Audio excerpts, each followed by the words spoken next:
Introducing Unlock My Coach, the soulful marketing agency for coaches. Let's unlock your next level together. Let's connect. Everybody's life and their journey is unique, and I need to pay special attention to that. So I begin very simply just by getting to know the person. What are the challenges? Why are they a challenge? What can you do to overtake? And we work through that. And it's much more than helping people with the nuts and bolts of a business. You know, a lot of the startup guys that I've worked with, they all think about, I want to be a CEO, I want to be like Steve Jobs and, you know, what have you, and all that kind of stuff. And I keep saying, really? Is that what you really want? Do you know what that means? So one of the big jobs, I think, of a coach is to get the person to drop the filters. Drop the filters, and let's just really talk person to person and see what do you really want to do, because you don't lie to yourself. You got to learn to listen. You got to make a space where that person feels comfortable enough to really think and not on stage. Because sometimes the craziest ideas, if you really listen to them, trigger something else in your brain and you get a solution from it. So don't be afraid to jump. Take the leap. I think that's the point. Welcome to Unlock My Coach, a podcast for seasoned, soulful, and successful coaches. In every episode, you'll hear incredible stories from coaches who are building their brands and making their mark in the booming $20 billion coaching industry. Who am I? Stacey Gonzalez, your host and founder of Unlock, a digital marketing and personal branding agency that helps coaches launch, market, and grow their businesses. Ready to unlock your coach? I know I've got your key in here somewhere. Welcome to today's podcast. If you've ever wondered what it looks like to integrate leadership, discipline, mindfulness, and purpose into one's life, today's guest is living proof. David Duncavage has walked a truly uncommon path, from West Point, an Army officer, to nearly a decade as a monk, to founding companies in Japan, earning a master's in theology, and pursuing doctoral work at Harvard. And that's before spending 25 plus years as a global tech executive leading across diverse markets. Today, David brings all of those experiences into his work as an executive coach and leadership guide, supporting senior professionals and technical leaders as they navigate major transitions and realign their lives with clarity and integrity. His unique blend of tactical excellence and contemplative depth creates a rare space for transformation where clients can not only lead better, but live more fully. If you're someone who's felt the nudge to slow down, tune in, and lead from a deeper place, this conversation is for you. Welcome, David. Thank you, Stacey. Nice to meet you. Thank you so much for being here today. I'm really looking forward to our conversation, and what an interesting trajectory that you've had. So why don't we start with I would have never planned it, but you know, life happens, right? Your life takes us where it will, right? So Talk to me a little bit about how you define an executive coach. What does that mean to you? Well, for me, it's much more than helping people with the nuts and bolts of a business.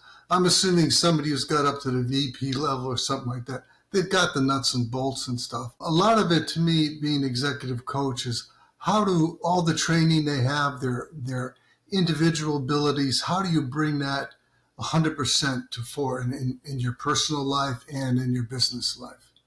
So it's not just the technical stuff, and it's not just the mindfulness or spiritual side. It's everything is just, you're one person. You're not a dozen different people. A lot of people tend to, you know, they got a home life, they got a married life, they got a wife with their kids, they got the dealing with the board, they've got all these balls in here. And I'm saying, no, it's just one life, you. So let's work at that. So I work a lot on what people really want to do with their life.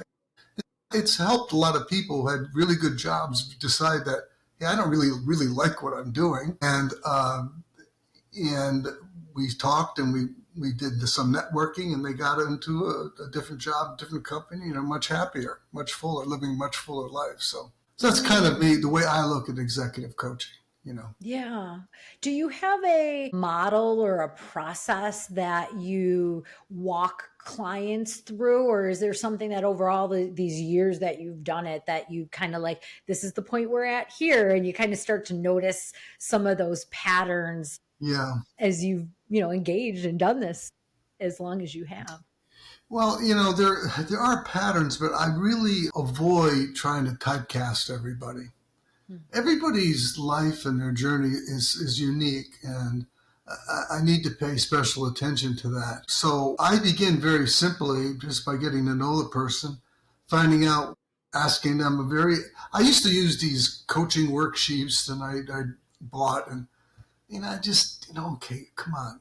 So it's very simple, what are the major challenges in your personal life, in your business life? What are the challenges? Why are they a challenge? What can you do to overtake? And we work through that. And I had this one academy graduate who was a executive at a big financial firm, and I gave him this thing, and usually people come back with 1 or 2 sheets on the spreadsheet. It was like 10, 15 sheets. He really went into it, And we worked with that to find out where he's at. So that's where I start with everybody, at that point, Yeah. And if they're interested in mindfulness, we can talk about that, because that's a very, it's like a $3 billion market right now. Wow. It's huge. But from my perspective, there's a lot of confusion on what it's really about. Say more. Well, it's more than just becoming like a better leader, it has great therapeutic value. Mindfulness-based stress reduction, which they do in the hospitals now. It's the Army uses it a lot in post-traumatic stress disorders with combat vets. It does work. It brings people to the present moment and helps them not live in that cycle of fear and anger and upsetment and confusion and living their life in their mind rather than with the people around you. So. Yeah, there's definitely to your point, there is what feels like, as technology continues to expand and explode, a need for people to reconnect with themselves. The rapid advancement of technology isn't going to change, right? No. We know that that's going to, but what we can do is we can have a balance. So we can have this balance in these more complex, more technologically advanced, if you will, workplaces. But it feels to me like maybe this multiple $billion industry in the mindfulness space that you mentioned, is this a correction? Is it potentially an overcorrection right now? But is it a correction for where we're headed? Yeah, I never thought of it looking as a correction, but it's been around for I guess maybe since the 60s, when people, quote, discovered the East and all that and stuff. But what I learned as a monk, I was a Trappist monk. That's an order in the Catholic Church. And it's a pretty austere order. You live in silence and solitude. And I was in 2 places, one a big place in the Boston area, the other in the mountains of Colorado. And so it's a silent life, but there's just an enormous amount of prayer and meditation. And I also had, in the process of doing that, was invited to work with Japanese Zen masters to understand their traditions, working with them, studying it, and then actually doing Zazen and some koan study and stuff like that. So I understood it from their perspective. So I don't know if that answered your question well enough. I can go on for hours with this stuff. Yeah, you're great. I'm curious how, when you kind of rewind back and you think about some of the clients that you've worked with and the breakthroughs or the successes that they've had, the ones that stand out, I'd love for you to share, maybe just a little snapshot or a window into your world. I find that, because coaching is so one-on-one, it is with the person and their coach, it tends to be private and close. So can you tell a little bit about some of the successes you've seen with your clients and kind of how you've helped them get there? Does anyone in particular stand out for you? Well, I don't want to mention any names without their permission, but on my LinkedIn profile, there's a number of recommendations from people that I've worked with. Yeah, but you don't need to tell their names, just maybe a story or 2. Yeah, well, like I said, the first one who was, a senior VP at a financial institution, and really good, loved his job, was doing really well. But when we talked about it, what he did before that, after the Army in combat, and in the Middle East and stuff, it was very different what he was doing now. A lot of times big companies will bring service people in because they're so good at organization and putting people together and stuff like that. So he just kind of went with the flow. But it really wasn't what he really liked. He liked what he did when he first got out, which was working as an operations guy in the manufacturing sector. So we kind of worked at that, and he wound up making the jump. And like I said, he's pretty happy for it. Yeah. And I've worked with some other people that have had government positions, like at NASA, and have decided to leave and go into the private sector. So people who've spent their life or significant part of their life either in the military or government service, and they want to move into the private sector. There's a lot they bring to the game, but there's also a different ball game too. They've got to learn how to play that ball game. Yeah. And work. And then, of course, if you're dealing with people that are running small companies, something a little more than even a startup, they themselves have got a lot of issues that they've got to deal with. They've got to learn to hand the baton on to the next person.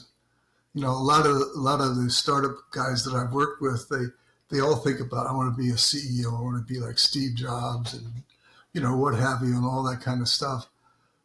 And I said, really? Is that what you really want? Do you know what that means? Because most of them thrive on creativity, creating new products. Sometimes once it starts growing, a CEO just gets too busy with all the other stuff of running a company, dealing with. I was running a company in Houston over 10 years ago, and it was in the superconducting space, and great technology and had some great patents, but I spent about 70% of my time working with investors to keep the lights on until we can get off. So that, very little technical. I mean, I was involved technically, more or less changing things, but so, people have got to understand where they're going, and don't be afraid to jump. I think that's the point when you're young enough. Take the leap. Even don't be afraid when you're older, even, right? Like jumping. No. Yeah, don't be afraid. No. Don't be afraid. I love that. I when in Japan, I met a wonderful woman in Japan. She's Japanese, and we started a little school and consulting business, and I was also coaching football at a major university. I got roped into that because I was a football player at West Point and I had some records. So next thing I knew, they hired me, which was a lot of fun. But, we started that, and then we decided to go back to the States, and I decided to go a little bit more to my roots. So I went to get my degree in theology with the Jesuits, their national theologate. And in fact, I was just talking to the retired dean the other day about something else I'm working on. And that was great. It helped me put some type of a focus on where I've been. There's a big recruiter once asked me, he said, this is when I was at Texas Instruments. I was at Texas Instruments in Japan, and they were recruiting me for something else, I forget. But he said, wait a minute here. West Point football player, infantry officer, finance officer, monk. I don't get it. No one ever asked me that question before, Stacy. Nobody. And he said, please explain. And I just, off the cuff, I said, well, West Point taught me leadership, and the monastery taught me to listen. And that's one of the big things I've learned in, running engineering teams when I was just a engineering manager up to the VP and COO level, is getting people to really listen to one another and not try to push their point. A lot of times you go into a meeting, and a brainstorming meeting, you got this big issue. It's either a new product or a problem with the customer, they're down or whatever. And you get in the meeting and everybody's got their own idea. And then I'm just picking a name, John starts talking. And immediately your mind starts, oh, this John, he's going to go off on this tangent. He didn't listen to a word he had to say. Mm-hmm. But just learning how to put your stuff aside and really listen. Because sometimes the craziest ideas, if you really listen to them, trigger something else in your brain and you get a solution from it. Yeah, I love that. I was going to ask you, But it's like you answered the question before I even asked it, which I love when that happens. Yeah. And my question was around, because a lot of, our listeners are newer coaches or they're not new in their professions, but they're new No. moving into a coaching consulting type Right. role, right? Right. After leaving their corporate career potentially. Yeah. And so that's very different than sitting at the top of a leadership where people have to listen to you. So tell me a little bit about, what advice would you give to people who are experienced and professionals, but they're stepping into a coaching role? What are some of the things that they should be considering and thinking about? Well, I don't want to, beat the dog to death, so to speak, but you got to learn to listen. You got to make a space where that person feels comfortable enough to really think and not on stage. Even if you're a retired CEO and you're working with somebody, in the back of their mind, I'm talking to John Brown. He's this great CEO. He's done X, Y, and Z. I don't want to say this because he's going to think I'm a mental klutz. So they're already filtering everything. So one of the big jobs, I think, of a coach is to get the person to drop the filters. Drop the filters, and let's just really talk person to person, and see what do you really want to do. Because when desire, not necessarily in a negative term, I'm not using desire in a negative term, but a very positive term, comes into kind of union to what you're really doing, you grow so fast that you have trouble keeping up with yourself. So I think that but the key thing I think for senior coaches is to listen. I remember the last company I was at before I decided not to be in the corporate world anymore, is I felt sometimes I should come to work with a pinstripe, a hat, and a whistle.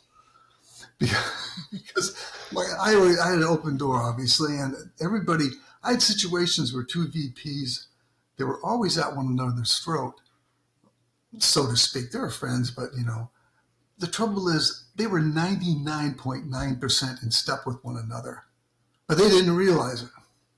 So something else was happening, that you have to deal with. But now everything changes when you're in an international world. Because most of my career was semiconductors, so I spent the majority of my life in Asia and the U.S. with Intel and Texas Instruments and other IC houses in the States, and then going back to Japan and to China, Taiwan, and stuff like that. But some of our products at TI, back then the actual silicon was made in Houston, and the chips were made sometimes up in Hiji, which is in Kyushu. And you had product managers for a particular customer that's based in Southeast Asia. And you'd have these meetings. So you've got Texans, you've got Japanese, you've got Chinese, and they're all sitting in a meeting trying to figure out what's wrong with the product. That drove a lot of people crazy. I loved it. I mean, it was because sometimes people say, yeah, I agree. And I said, wait a minute. No. You don't really understand what he's saying. Let's back up and take it step by step. I love that. I love that example. It's one of the reasons for me when I moved into building my business, I've always had international team members. So my team members have been from all over the world. Right. And it actually makes for a much richer, more communicative environment because individuals who are not American, right? So don't have the cultural norms that come with being an American and living in the States. And then two, have English as a second language.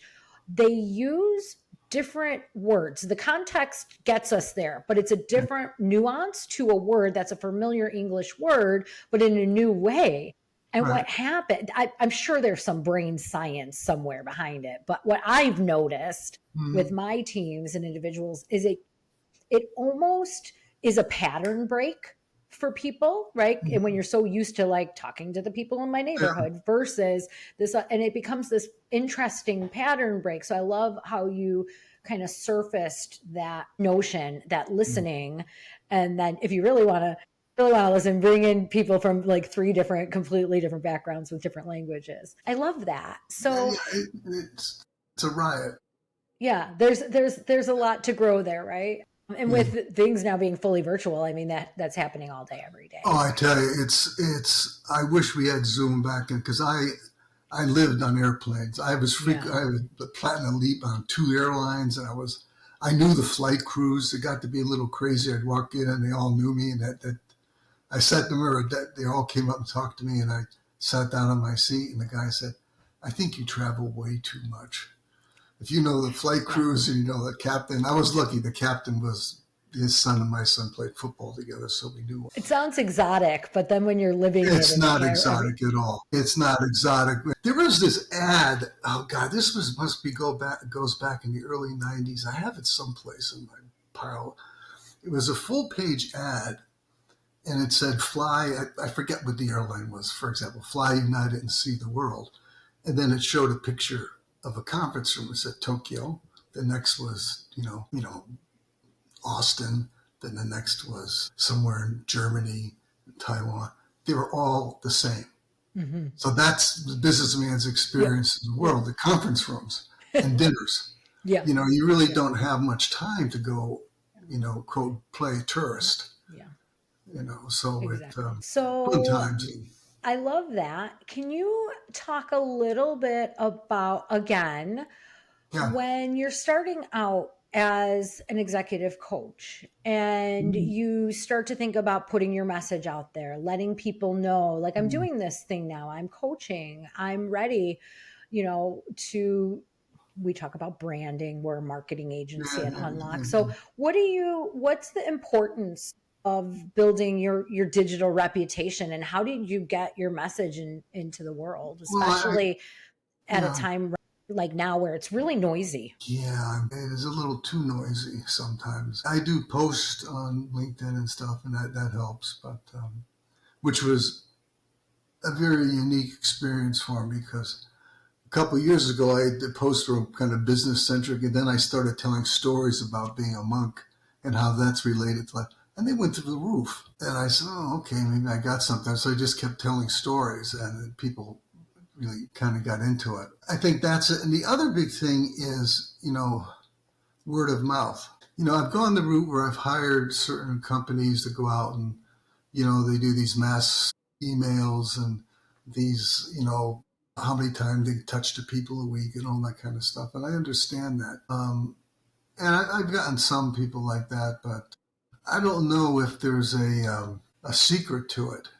But the biggest secret is if somebody says, hey, John or Mary, you got to call Dave and talk to him. That's solid. I mean, you can't advertise that. That's right. That's one person talking to a friend or somebody, and that's kind of where I'm looking at if I can help. Yeah. I mean, I don't have to coach anymore, but I want to. Going to be living in Japan for a number of months here because my wife and I still have a place over there and working on a book, so we'll see what happens. Little teaser trailer. Well, it's going to be a while. So we'll see. I've got 4 versions, various versions, but it's very difficult to do something like that when you're running businesses and flying all over the world and raising a family, and sure. You just can't do it. So. Well, we have come to the fun part of our podcast, and I'm going to put you on the hot seat. And these are rapid fire questions, one couple word answer, whatever spontaneously comes up for you. Okay. All right. The value of working with a coach is? You don't make the same mistakes over and over. You don't lie to yourself. The book I always recommend. Well, there's there's the 20-minute networking meeting, which is a good book because networking is really important. A lot of people in my generation dropped the ball in networking. We didn't have the means. You're not going to write somebody an email all the time, but now it's easy. So that's a really good book. Love that. The superpower I bring to my clients is? Presence. My first client taught me to shut up and listen. One non-negotiable value I have. One non-negotiable value. I don't trade my ethics or morality for money. I recharge and refocus Meditating. If my coaching business was a song, it would be What a Wonderful Life by Louis Armstrong. I love that song.